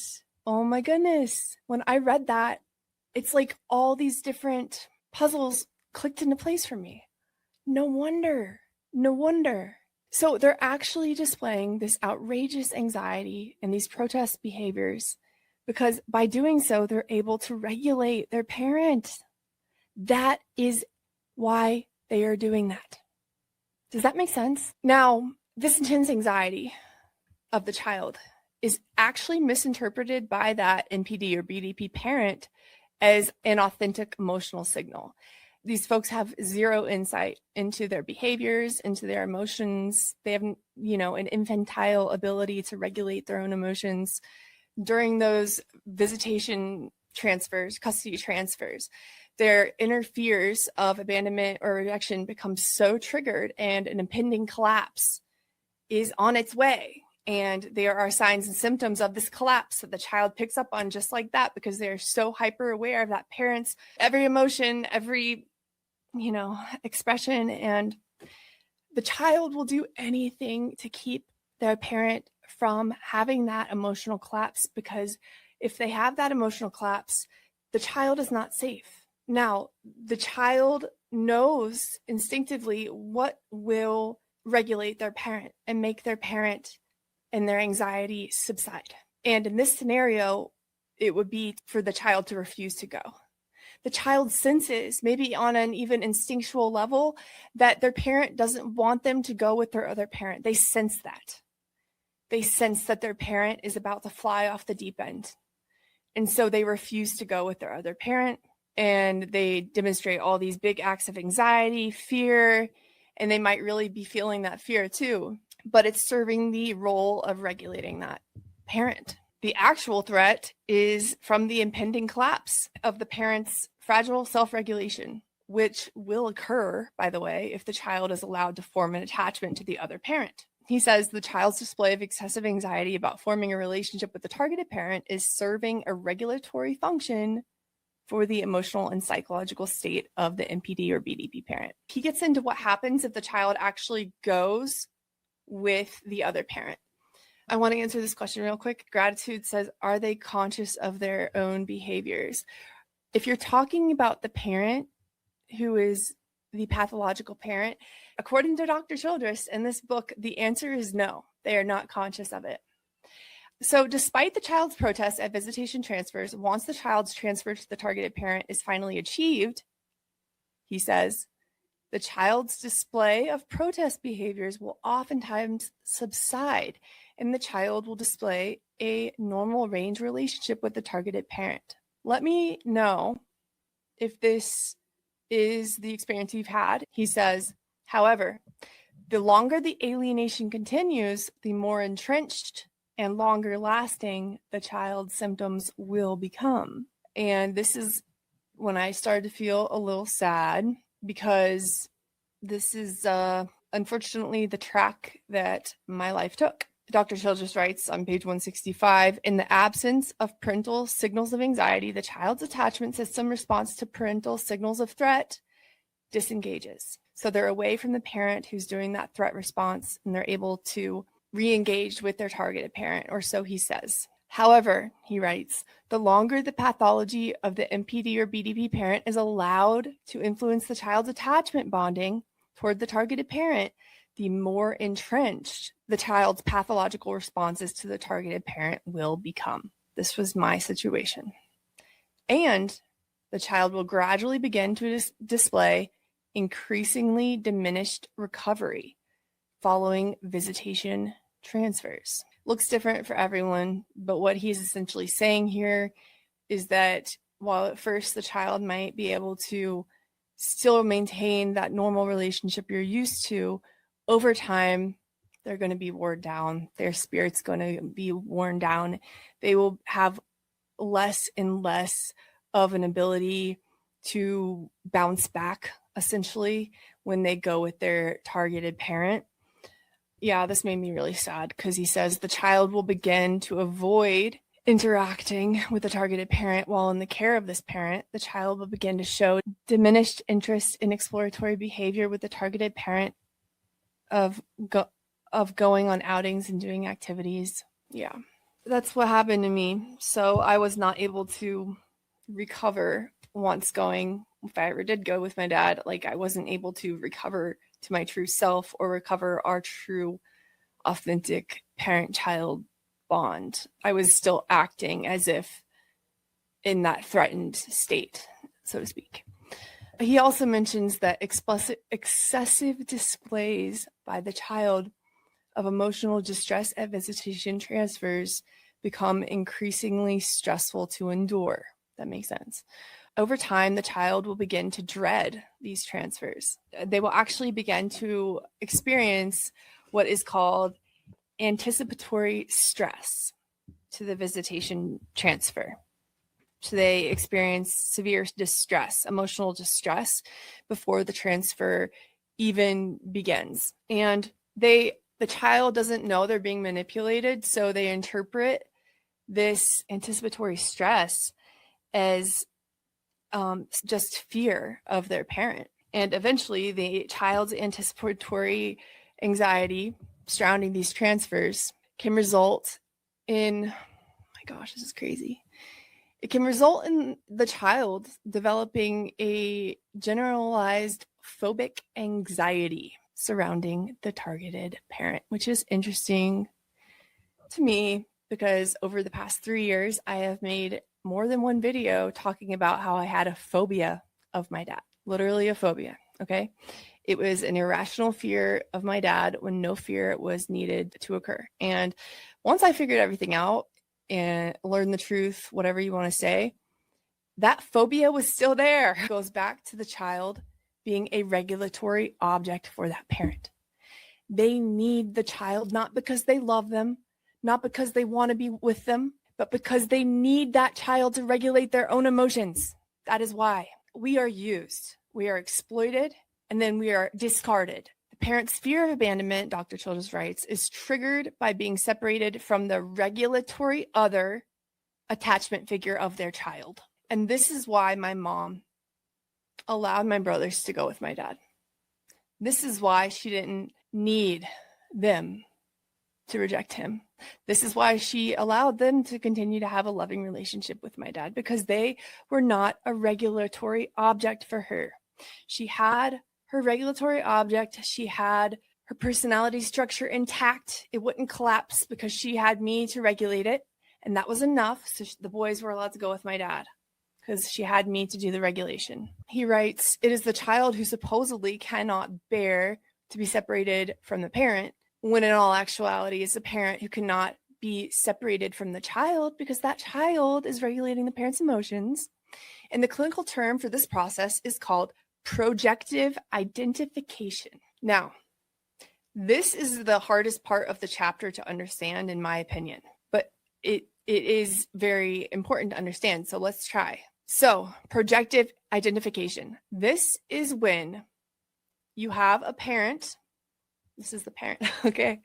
You have the parent, and the parent cannot regulate themselves. They can't regulate their psychological state, their emotions, nothing. They're like an infant. And so in order to regulate themselves, which they must do to function, they look outward, okay? So I'm going to get my other hand out here. So you have this parent. This is the parent who needs this person, the child, to regulate their emotions. Okay. So in order, these are the emotions. This is so stupid. Okay. These are the emotions going off. They're about to collapse. Now what they do is they project this onto the child. So in doing so, now the child is having all those disgusting, dark, twisted emotions from their pathological parent. But look, the parent's just fine now. And so they project it onto the child, and the child becomes the holder of that parent's psychological state. And then what does the parent do? The child's still going off the deep end over here, refusing to go with their parent, throwing a huge temper tantrum, taken to therapy, diagnosed with all this stuff that's really in the parent. What they do is then the parent, this is so sick, the parent identifies with the child and then pretends to take care of the child's emotions and their emotional state. They pretend to be a caregiver. So, in other words, they create the dysfunction in the child, and then they pretend to be the cure for the dysfunction. Are you with me? So, by taking care of the child's effed up emotional state, the parent is actually taking care of their own psychological state that they projected onto the child. This was my life. This is hell, okay? The projective identification process is revealed in the reason offered for the child's inability to separate from the parent. Think about this guy going off the deep end, pathological parent going off the deep end, boom. Now they're okay, and their child's going off the deep end. Now they're going to try to take care of their child going off the deep end. We talk about how there's excessive and intrusive contact during the visitation with the targeted parent. It makes way more sense now why there would be intrusive, unwanted contact. Because this continual contact, elicited by the parent but initiated by the child, provides the parent with reassurance from the child that even though we are separated, I am not abandoning you. In truth, the excessive contact is being created from the abandonment fear of the parent. Do you believe a child can truly stop loving a parent? Yes or no? And why? The reality is that a child is simply not designed to reject a parent. That bond, that attachment between a parent and a child is the strongest psychological system that we have for attachment. So if it looks like it's breaking or if it's broken, we have to ask, what has happened in order for that to have occurred? It does not happen naturally. It's really important to realize that the attachment system itself in children, meaning their attachment to their primary caregivers, evolved for thousands of years because kids make perfect prey. They're weak, they're young, they're naive, They are easy to eat, ultimately, in the wild. You got to think about our ancestors in the wild and how children are vulnerable. And the attachment system evolved from this predation of children. It strongly motivates children's bonding to their parents in order to acquire parental protection from predators and other environmental dangers. Childress writes is a goal-corrected motivating system, meaning that it always maintains its goal, which is the formation of an attached bond to the parent. It is a motivational system to always maintain attachment to the parent. For thousands of years, children who rejected parents lost parental protection, and their genes were selectively removed from the collective gene pool. On the other hand, children who became more strongly motivated to bond to their attachment figures, their parents, and even problematic parents, were better able to continue to receive parental protection. And these children who maintained their bonds with their parents, even when the parents were problematic, these children survived at a higher rate, and their genes naturally increased in the collective gene pool. Now, what is problematic parenting? How is Dr. Childress in this book defining problematic parenting?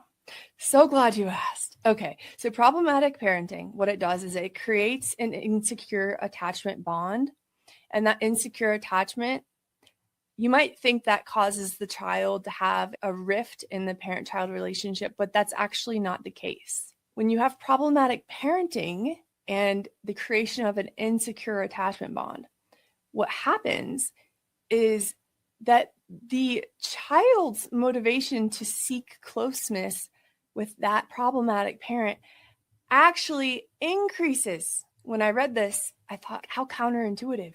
I would think that their motivation to bond with their parent would decrease, but no. If the problematic parent doesn't respond a predictable way, or if they are harmful to the child in some way, the child actually increases their attempts at getting closer to that parent.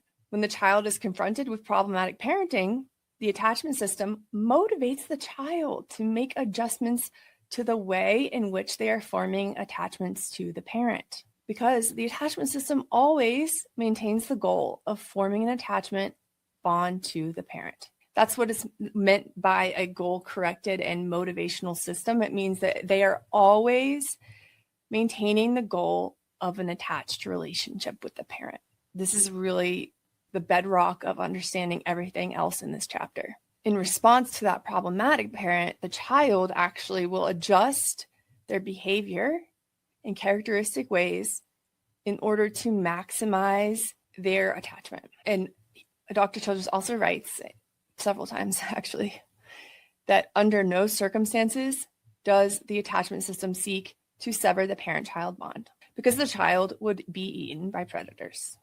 It all goes back to evolution. What happens, and you might know this if you know anything about attachment theory, is that in response to problematic parenting, the child will develop an anxious attachment response or an anxious ambivalent attachment response. The characteristic behavior of an anxious avoidant attachment response or an anxious ambivalent attachment response is that the child will seek increased parental involvement, but they will do so using displays of protest behaviors, such as defiance, angry outbursts, tantrums, anxious displays, etc. And they are doing these outbursts and protest behaviors with the goal of eliciting greater parental involvement. If it continues in an anxious avoidant attachment response, the child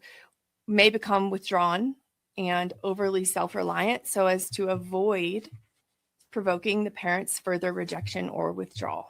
Now, let's compare that with the authentic parent-child conflict. In authentic parent-child conflict, the child's behavior always has the goal of forming an attachment bond to the parent, like we've said. The anxious ambivalent child emits a high frequency of protest behaviors that create parent-child conflict in order to elicit the continual focus on the parent on the child. So there's two different ways that children will respond to a parent who is unable to meet their needs or problematic, what he calls a problematic parent. You could also think of it as a personality disordered parent in this context. They will either develop an anxious ambivalent attachment style or an anxious avoidant attachment style. And both are unnatural and both are harmful for that child. Problematic parenting does not alter the primary goal of the attachment system, which is to form an attachment bond to the parent. Under no circumstances is the normal range response of the attachment system to sever the parent-child bond. Children never evidence detachment behavior toward a parent because detachment behavior would expose children to predation and other environmental dangers. Now, here is a really important thing to understand, and we're about to talk about the 4 circumstances involving pathogenic parents, aka a person with a personality disorder, that can induce the termination of a child's attachment bond towards a parent. Okay, but first we have to understand this. We must understand that under no circumstances, again, is the normal range response of the attachment system to sever a parent-child bond. Under no circumstances is that a normal range response. However, under some circumstances, children may become discouraged in forming an affectionately attached relationship with a parent, but they always want an affectionately attached relationship with the parent. This is crucial. So even if the child is rejecting a parent, they still always want to be affectionately attached to that parent. That is a desire that is innate in the child. You cannot get rid of it. There are 4 circumstances and only 4 circumstances, and they all involve severe pathogenic parenting, MPD, BDP parent. Only 4 circumstances that can induce in that child a termination of the bonding motivation. That rhymed. So we're going to talk about those 4. And the first is, I don't want to repeat this word too often because I don't want this video to be taken off YouTube, but the first thing that can, in fact, cause a termination of the child's attachment bonding to the parent would be incest. That type of harm towards a child by a parent will immediately terminate the child's attachment bonding motivation towards the parent. So in this situation, the first example, we have legitimate. This represents a profound boundary violation involving a narcissistic parent who is using the child in a role reversal relationship to meet the parent's needs. The parent, in this case, has actually become the predator. And the reason why this can cause children to terminate their attachment bonding is because the attachment system does not motivate children to bond to the predator. Instead, the attachment system motivates children to flee from the predator and seek protection of the protective parent. Now, the second circumstance where termination of a child's attachment bond can occur is extreme parental violence. And he defines this as years of severe parental violence, either expressed as physical harm or severe DV, can in some cases terminate the child's attachment and bonding motivation toward that violent parent. In the same way as the first example, this violent parent essentially becomes a predator to the child and prevents a safety risk to the child. It needs to be severe and it needs to be long-lasting and chronic. He points this out because a bad parent, even a very bad parent, is always going to be preferable to the child than a predator. Now,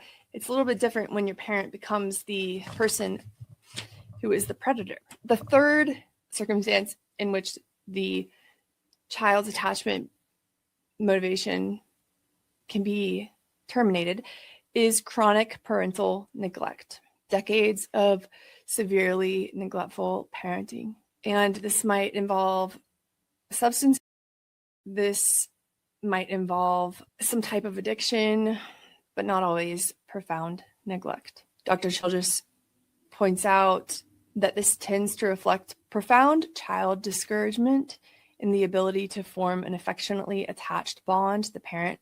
They may just get so discouraged and they give up on trying. However, he does say if the problematic parent subsequently recovers and becomes available for attachment bonding with the child, then the child's normal range attachment bonding motivations often reappear. The last situation in which a child might stop trying to have an attachment with their parent is the role reversal with a narcissistic or borderline parent. So that's the scenario that I live through, and that's a scenario that we talk about on my channel. So the formation of a role reversal relationship can induce this artificial suppression of the child's attachment bonding towards their other parent, which we term the targeted parent. This occurs through many different ways, like the transgenerational pattern being reflected in their current life, but also by defining the other parent as representative of a threat to the child. If one parent can convince the child that they are in danger, that they are a victim, and that the other parent is or a predator in this scenario, then this can artificially suppress the child's attachment bond. He ends this section by saying, children do not reject parents, even bad parents. Instead, under all but the most extreme circumstances, children show an insecure attachment toward a problematic or bad parent. Those are the 4 circumstances, and they all involve severely pathogenic parenting. Now, we're going to talk about why you cannot replace your parent. You see in this family dynamic a lot where a child will reject their parent and then try to replace that parent with a step parent. It might even be replacing that parent with a coach or someone else, like a mentor, maybe not even a step parent, although it is often a step parent. And there are some other things that they actually do, like they might stop calling their actual parent by the parental name, like my dad or my mom. They might start actually calling their step parent mom or dad. We see this a lot. And this part of the attachment system chapter talks about that. And he calls it the specificity of attachment motivation. There's a feeling of possessive ownership. When we talk about our family members, we don't say the mother, a father. We say my mother, my father, my grandma, my grandpa, my siblings, my aunt, my uncle, my wife, my husband, my daughter, my son. That person belongs to me, and I belong to that person. That's what these signifiers are telling others. So relative to our attachment motivations, people are not a child can form an additional attachment bonds to additional people, certainly, but a primary attachment bond, meaning an attachment to their parent, will always exist to that specific person, that specific child's mother or father. In other words, a child's attachment to their mother and to their father can never be replaced. As much as you might want to replace that mom or dad with someone new, as much as you might want to, you can't. It's impossible. However, in attachment-based parental alienation, which is what people call child psychological, the child may sometimes assert that a relationship with the new spouse or the step-parent serves as a replacement attachment bond to the parent they're rejecting. In these cases, the child may begin calling the new step-parent mom or dad, trying to transfer that possessive ownership to the step-parent. This transfer or attempt of transfer of possessive ownership, however, it is not authentic to how the attachment system operates and functions. That is because primary attachments are not interchangeable or replaceable. So the assertion that a child's attachment bond to the targeted parent has been replaced by the child's new relationship with is not authentic to how the attachment system functions. Indications of a child's terminating the possessive ownership of the parent they're rejecting are foundationally inconsistent, he says, with the normal range functioning of an authentic attachment system. And these are actually things that he states can be used as clear diagnostic evidence for an induced distortion to the child's attachment system. The replaceability of people is a distinctive characteristic of the narcissistic personality. And if you think about the personality disorder level, if you go back a few episodes and think about that, for that NPD or BDP parent, the attachment figure, people in general, and the attachment figures in their life become expendable, to be dropped and dismissed when they no longer provide the gratification they desire.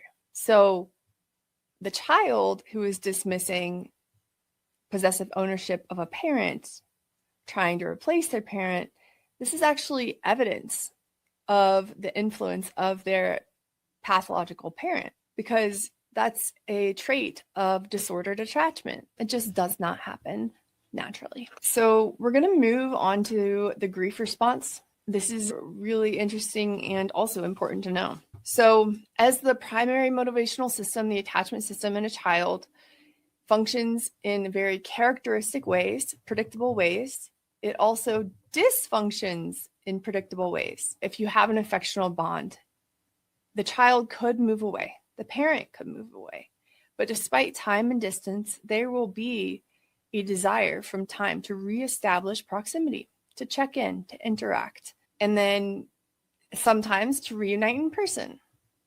As a primary motivational system, the attachment system is analogous to the other primary motivational systems, like the systems we have for eating and reproduction. When we do not eat for an extended period of time, what happens? Well, besides getting like really grouchy and angry and probably irritable through the roof, we experience hunger. This is a worldwide human phenomenon.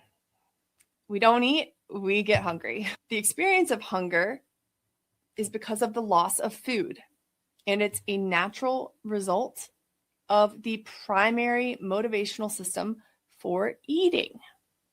The loss of food causes us to have a motivational drive to eat. Now, similarly, when an attachment bond is lost, we have grief. So we don't eat, we get hungry. We don't have our primary attachment, we have grief. We feel grief. Grief is the natural and consistently produced response of the attachment system to the loss of an affectional bond to an attachment figure. When family bonds are disrupted by the divorce, the child will naturally feel sadness over the loss of the intact family structure and the separation of the family. Now, here's what happens in this family dynamic. Here's what I went through. You have this seed of grief because of the divorce. You are grieving and sad about the end of your intact family. And that is a natural response, by the way, of a child's attachment system. That is normal for a child to be sad about their family breaking up. We're not going to be living together. You know, mom and dad aren't going to love each other anymore. My life is suddenly going to look totally different. It's sad. It's a loss, and kids will grieve that. However, in the family dynamic I lived through, that natural response of grief at the family separating is then distorted and inflamed under the pathological influence of their parent. And through this distorting influence of their pathogenic parent, the child is led, and this is exactly what I went through, led into misinterpreting the meaning of the sadness and grief they experience. The child is feeling authentic and natural grief, a natural grief response. But because of their pathological parent distorting the meaning of what that child is naturally feeling, they began to believe that it represents something bad that the targeted parent has done to produce this sadness. And what happens is the pathological parent takes that authentic natural grief response the child is having about the loss of the intact family, and they distort it and they manipulate it, and they make the child believe that they're actually grieving the loss of their other parent instead. So the child accepts the false interpretations offered by the pathogenic parent. And simply put, he says, when people do bad things to us, it hurts. The child hurts. So this must mean that someone is doing something bad to make the child hurt. Parents are supposed to help children understand and make sense of their feelings and experiences. However, this pathogenic parent is incapable of helping the child understand and process the sadness and grief that surrounds the divorce. And why are they incapable of that? Because they are incapable of processing sadness or grief themselves. This goes back to an earlier episode where we talked about how people with these personality disorders literally cannot experience sadness or grief. So instead, what they feel is anger, rage, and the desire to get even, retribution. So they can't be expected to be able to help their children process their own sadness and grief when they themselves are incapable of doing that. So you might be wondering, like, how would a parent accomplish this? How would a parent accomplish this manipulation? Dr. Childress goes into detail about this. Dr. Childress writes, page 270, one of the easiest methods of twisting the child's sadness into anger and resentment is to blame the targeted parent for the divorce and the breakup of the family. It's obvious. That's what my mom did. One of the surest manipulative methods for blaming the targeted parent for the breakup of the family is for the NPD or BD parent to present themselves as the victim of the targeted parent. Yes. And in describing the breakup of the family, the pathogenic parent will subtly use the plural pronouns of ours and us to refer to themselves and the child. Yep. For example, they will say something like, your mother decided to leave our family to pursue her own selfish interests.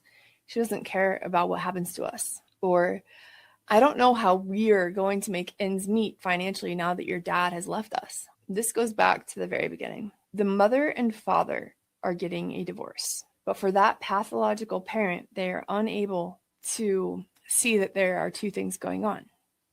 They're unable to understand that just because they are getting a divorce from the other parent doesn't mean that their child is also getting divorced. But in their head, the child is part of it too. And the child must also be getting a divorce, essentially, from that parent. So it's pretty straightforward, but the manipulative use of the plural pronouns makes it seem like the other parent is rejecting and abandoning the child too. The targeted parent is not divorcing the child, though I think we all know that here. The targeted parent is divorcing the spouse. However, by using those plural pronouns, the child is subtly led into believing that the actions of the targeted parent are directed toward that child as well. And this is a distorted triangulation of the child into the spousal conflict. And it reflects that pathogenic parent's loss of psychological boundaries, if they ever had them in the first place, between the child and the parent's experience. In the mind of that pathogenic parent, the child and parent are one fused entity, reflecting the experience of the pathogenic parent. Don't like it, not good, will ruin your psyche. The child is hurt by the breakup of the family. However, if the targeted parent can be blamed for the breakup of the family, then the targeted parent can be blamed for the child's hurt. The pathogenic parent begins to alter the child's sadness by subtly or not so subtly placing blame on the targeted parent for causing the divorce and the loss of the intact family. So initially, the child's sadness and grief is over the loss of the intact family. But once the child begins to lose an affectionately bonded relationship with the authentically loved but now rejected targeted parent, the child's grief increases 1,000-fold as a result of the lost attachment bond to that parent they love so much. This I highlighted and read a couple times. This is what I want to shout from the freaking rooftops to anyone who has children and is going through or has been through a divorce. Okay, the amount of pain and grief I had from my parents' divorce is like this tiny bit. Now, having to essentially grieve my dad like he was dead, that's what I did. I was made to believe he was that evil, that he didn't love me that much. That pain I cannot quantify. It is leaps and bounds, more than 1,000 times worse than the grief of the intact family. If my parents had just gotten divorced and I was allowed to maintain my relationship with my dad, if I didn't experience the manipulation and the psychological harm, the grief would have been so small. I would have been just fine. It's not comparable to having to grieve a parent who's still living. It's just not. It's not comparable. So I guess my message is to elaborate on his statement there. If you're just getting a divorce and the children are still allowed to love both parents and have healthy relationships with both parents, they will be just fine, truly. If you're getting a divorce and your child has been manipulated and under such intense pressure that they now believe terrible things about one of their parents, and they are, in order to survive, forced to mourn that parent like they have died. If they are forced to abandon their motivational bond to attach to that parent, they are not going to be okay. And they might seem like they're holding up all right. Maybe for the first few years, if you're the parent, you notice the changes, but maybe they're still doing well in school. Maybe they're still doing well in sports. This is a long-lasting nightmare. The effects will continue to show themselves for years, if not decades, as long as the delusion is occurring. So this is all going on, and the child doesn't know what the heck is happening. They think they're doing the right thing. And the child is unable to understand the source of their authentic pain and grief. They don't know it's actually the grief for the loss of the intact family. This actually helped me understand my emotions every time that I did go or did see my dad. So what happens? Whenever the child is with the targeted parent, the child experiences more emotional pain. Now, this is important to understand, so I'm going to read it slowly. When the child is with the targeted parent, the child experiences more emotional pain, whereas whenever the child is away from the targeted parent, the child hurts less. This rise and fall in emotional pain related to the presence or absence of the targeted parent is interpreted by the child as empirical evidence that something about the targeted parent is creating the child's suffering. The child comes to believe that the explanation being provided by the pathogenic parent, that the cause for their emotional pain is the targeted parent, is true. In actuality, the authentically experienced differential rise and fall in the child's emotional pain based on whether their targeted parent is absent or present simply represents the normal range functioning of the child's attachment system. When I first heard this, I was like, what? Dr. Childress, slow down. But I kept reading and it made more sense, so bear with me. He writes, when the child is with the targeted parent, the child's attachment system motivates the child to form an attachment bond. But because the child is withholding affectional bonding with the targeted parent, there is an uncompleted attachment motivation for bonding. And this produces an increased grief response. Having lived through these scenarios, I know exactly what he's talking about. I know the feeling of it. I can try to explain to you guys how this was for me. And I like to say I don't represent all kids who've gone through this. This is my experience. I'm sure other people have different opinions and experiences, but for me, it would be like if I was with my dad, if he was making a big effort, if we were doing something fun that I actually usually enjoy, there might be a moment, a little tiny moment where I'm laughing or smiling or having genuine fun, a moment, okay? Like a few seconds. And then I would quickly get rid of that smile, get rid of that laugh, shut myself down quickly, because to me, it was not safe to be vulnerable, to be happy, to let myself enjoy my time with my dad. And now that I have the words and the psychological constructs to know what was going on in those times, it's very wild to put 2 and 2 together, because I think that was my natural bonding, attachment motivation, to bond with my dad. Sometimes there would be moments, like flashes, where that attachment system was like fighting to bring me closer to my dad, like fighting for the authentic Maddie to come out to her dad, because I loved him so much. But then I would quickly have to shut that down. This is something that would happen again and again and again. Every time I was with my dad, this would happen. And looking back now, I can see why I was so freaking confused. This process of having that natural bonding motivation come up from my DNA, like my biology is like trying to attach to my dad. There's that little 6-7-year-old girl in there trying to attach to her dad that she loves so much. And then my mind, all the lies and the manipulation is shutting it down. And then every time that would happen, I would become extremely upset and sad without even understanding why. And I would want to leave, and I would leave.